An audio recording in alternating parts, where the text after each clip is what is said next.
The Mariners have accomplished something they haven't done in 24 years.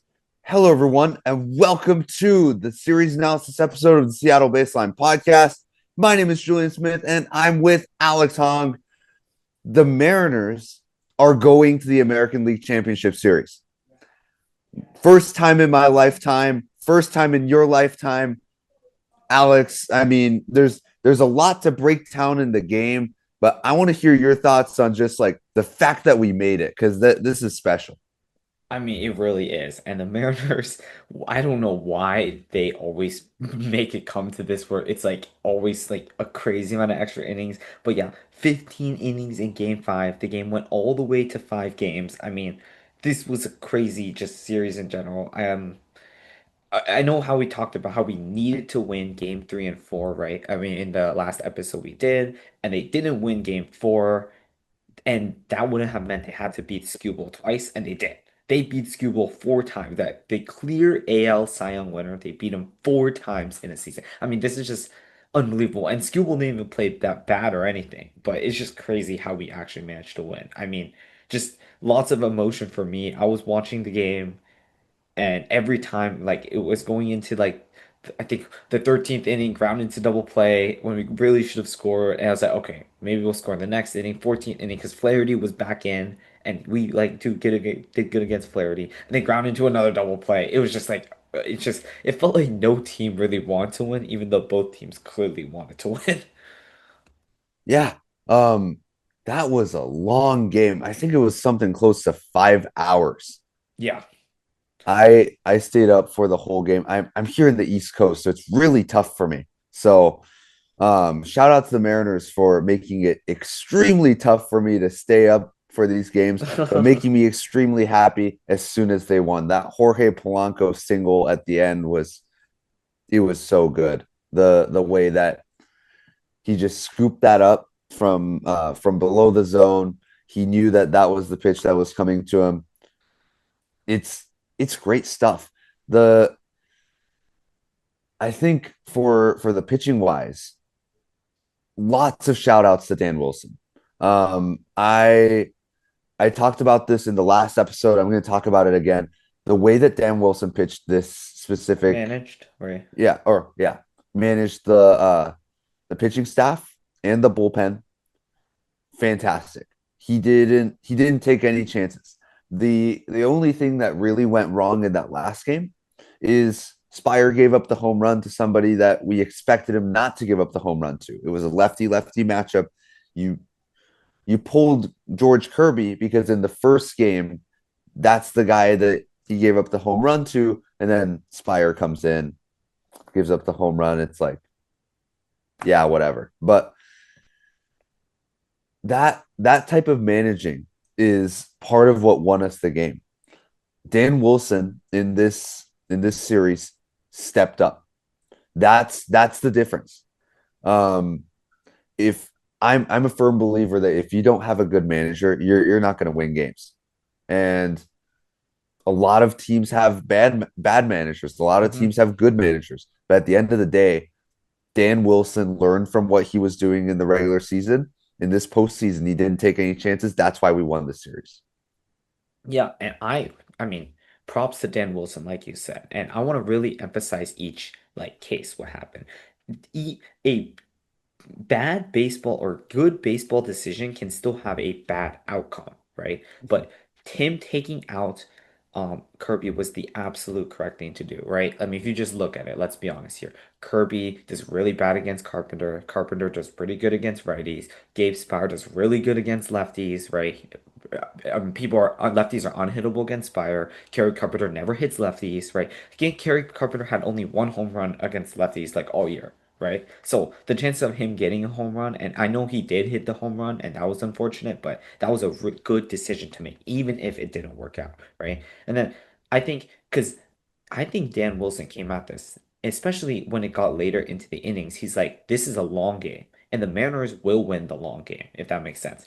We have a much greater depth in terms of pitching compared to the Tigers because we have all our starters who are good that we can throw out there. The problem with the Tigers is outside of Skubal, they have nobody. Like Casey Mize was unavailable because he had just pitched as well. So, I mean, like if you look into it, like something like that, AJ Hinch had to do is he had to put in Conley in the 15th inning, and Conley is terrible. Like I know he's given up so many postseason like blunders in the past few years that I knew like that was the time to win.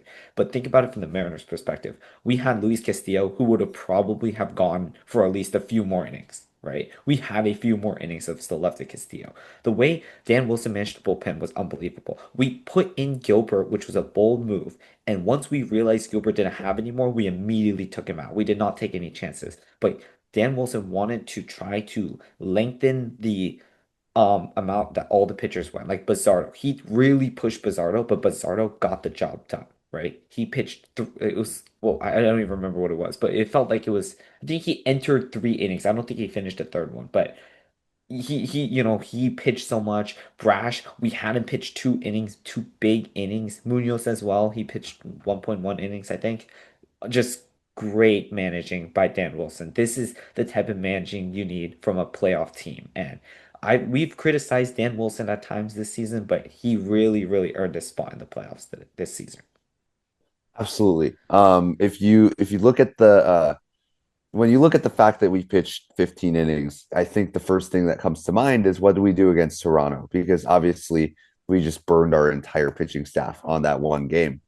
And it's not like the other games that we played, we didn't use the bullpen at all. Like we because Dan Wilson didn't take any chances, the result of that is that we had to spend more bullpen arms. And that also means that now everyone's burned. We used all of our chips, we used all of our cards to win this game. I think that Dan Wilson in this case did an excellent job mediating that effect because Logan Gilbert went 2 innings, right? 10th and Yeah. 11th. Yeah. Yep. He threw 30 pitches. Castillo threw 15. Your starters, with a little bit more rest, can probably go the full amount that they usually go, around 6 innings ish. If Yeah. you if your starters go 6 innings, hooray! That's amazing. In in this series, I think we're going to see that. Assuming that Brian Wu comes back, we'll have a pitching staff that's ready to take on the Blue Jays because we have Bryce Miller going in the first game with a little bit short rest, but then Brian Wu's sure he's coming back from injury, but this is Brian Wu we're talking about. We expect him to be throwing 6 innings with 1 or 2 runs. Then you get, I think it's a rest day, right? At that point. Yeah. And then you get a mixture of Castillo, Gilbert, and Kirby, another rest day. Like you'll have enough rest days to keep the line moving. And Hmm. as long as we use our bullpen arms effectively in those spots, I think we'll have enough stamina to keep going. We're not going to have as much stamina as Toronto. Advantage goes to Toronto to start the series because we don't have the stamina necessary because we went 15 innings, Yeah. because we spent a bunch of bullpen arms. But I think because of Dan Wilson's management, he gave us a chance to in this next series, we aren't out of bullpen arms. We're just very short on them. So that mediation that's the type of things that good managers do in this type of situation. I think I think the Seattle Mariners have a pretty good chance of beating the Toronto Blue Jays in this American League Championship Series. Yeah, and I mean, like, let's look at a game one perspective. We're running out Miller on short rest. That's not good, right? But we have Emerson Hancock who has yet to pitch. He is ready to go. I mean, he can pitch for a while, and he used to be a starter as well, so he has the stamina to pitch a while. And I mean, look, we're against Gosman at game one. If Gosman's destroying us, and Miller, like, let's just say short rest was bad for him, and he gave up a lot of runs. We're down like 6-0 in like the fourth inning at that point, I think, especially because this is a 7 game series. If this was a 5 game series, it might be different, but there's 7 games. There's like a lot of games in this series. We can't afford to just sacrifice game one because I think the risk reward of tanking our bullpen even more to try to win a game that's very unlikely to win at that point is going to be pretty, not worth it in the long run. So, and yeah, what you were saying is this really relies on Wu coming back for game two. If Wu cannot come back for game two, there's going to be a big problem because we're then probably going to have to start like Castillo or someone on really short rest or still on short rest in game two. And this is on the road. So it's just, I mean, it's just gonna be really bad. So hopefully Wu can actually pitch in game two. And I don't know. The Mariners haven't really said anything about Wu, so we have like we're recording this on Saturday night. We have no idea what his status is, but reports say he is going to make the roster, so he will pitch at some point. It's just when will he pitch? We're unsure.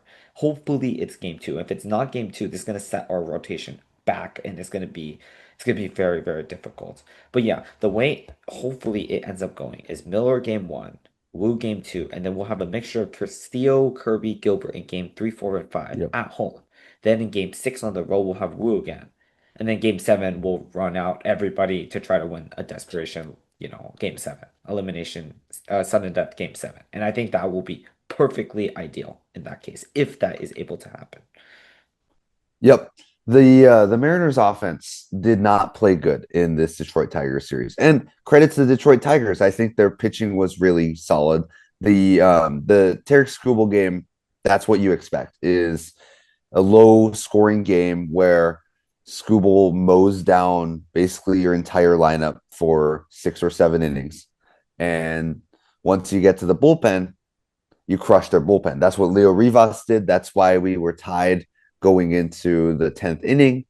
And that's even the players that aren't the best pitchers, like like Casey Mize, for example. Sure, he Yeah. was an all-star. He was great in the first half, but he wasn't good going into the postseason. And Casey Mize played extremely well against the Mariners. And I don't think that's to say that the Mariners played awful. I think Casey Mize just played well because you scored 3 runs on a guy who was an all-star. So that's the type of hitting that I think we need to take into Toronto, and we're going to need to step it up a little bit because 3 runs isn't going to win you games. 3 runs is safe.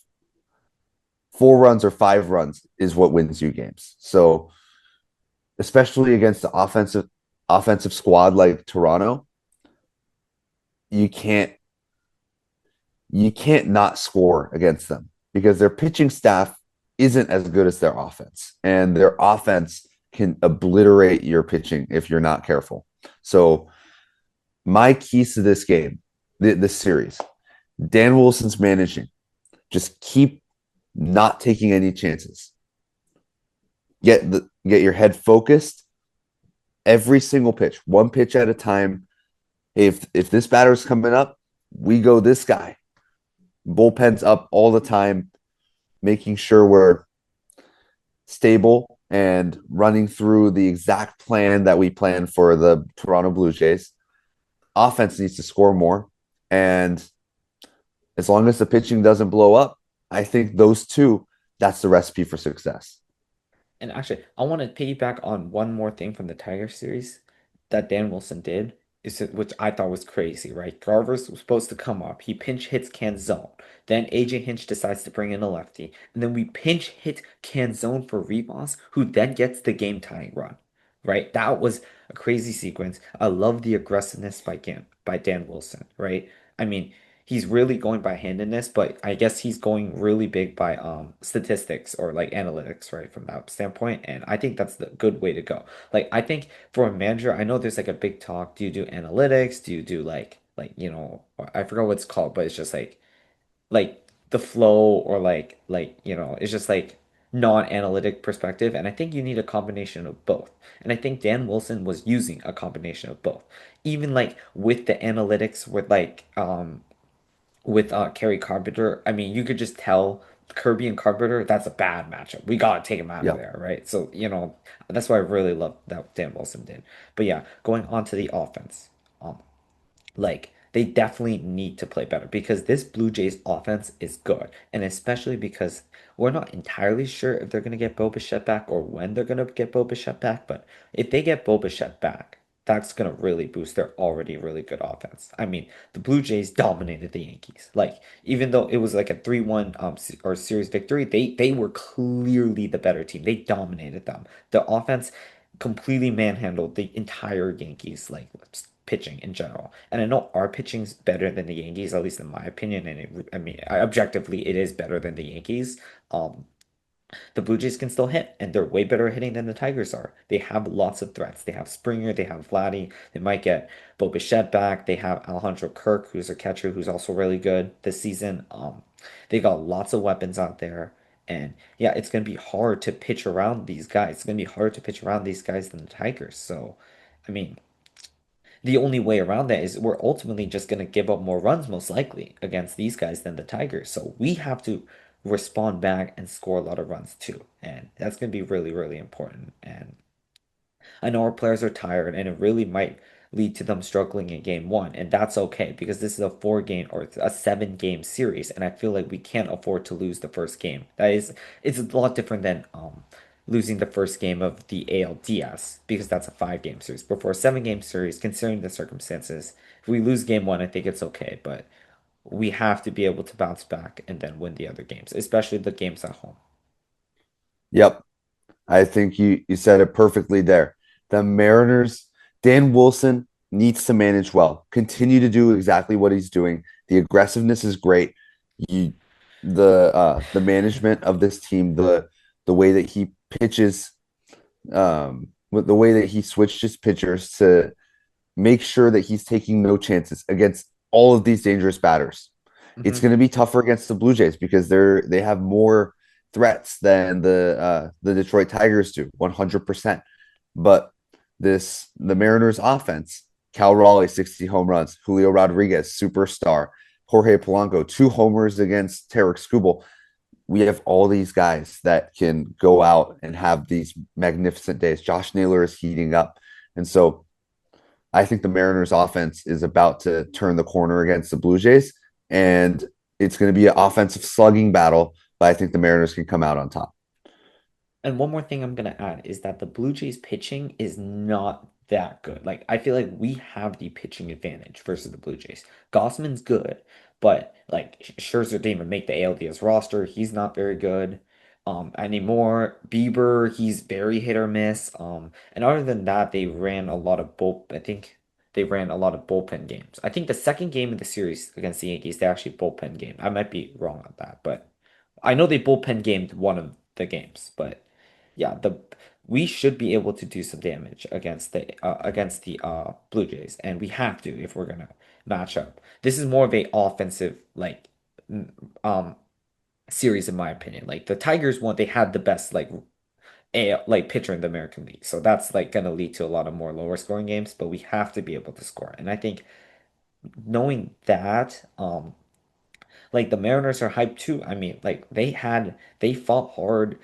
I mean, their mentality's got to be, hey, we didn't fight hard. We didn't go through 15 innings just to get blown out by the Blue Jays in the next series. We got to take it home for them. And this would be big. This is the last series before the World Series, and this is definitely something that we can win. I'm not I'm not going into this Blue Jays series thinking, oh, we have no chance of winning. We definitely do have a chance of winning. This Blue Jays team is flawed despite that its strengths that it has. It's not like we're against like some super team to where like it's over. There's no weaknesses, right? We can worry about that in the World Series depending on who we go against if we do make the World Series, but in order to make the World Series, we have to win the ALCS and we have a very good chance to do it against the Blue Jays. I think this is a decent matchup. It's not like the best matchup, but it's a matchup that we definitely can win.